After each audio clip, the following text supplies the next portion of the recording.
તો ભાવનગરમાં સ્થાનિક સ્વરાજ્યની ચૂંટણી માટે મતદાનનો પ્રારંભ થઈ ચૂક્યો છે। ભાવનગરની તળાજા, સિહોર અને ગારિયાધાર નગરપાલિકાની 92 બેઠકો માટે આ મતદાન ચાલી રહ્યું છે। 3 તાલુકા પંચાયતની 5 બેઠક પર ચૂંટણી પ્રક્રિયા થઈ અને મહાનગરપાલિકાના વોર્ડ નંબર 3ની 1 બેઠક પર આ ચૂંટણી છે। કુલ 1118 કરતાં વધુ પોલિંગ સ્ટાફ અહીં ચૂંટણી પ્રક્રિયામાં જોડાયા છે।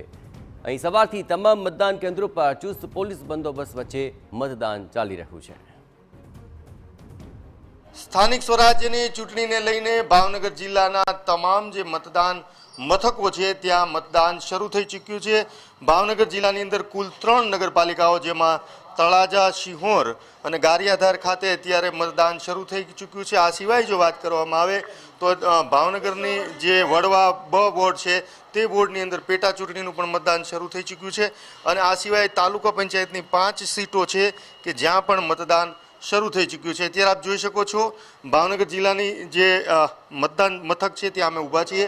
આ પેટા ચૂંટણીનું મતદાન થઈ રહ્યું છે। ભાવનગરના તમામ જે સિહોર, ગારિયાધાર અને તળાજા આ સિવાય જે પેટા ચૂંટણીઓ છે ત્યાં પણ મતદાન સવારે 8 વાગે સમયસર શરૂ થઈ ચૂક્યું છે।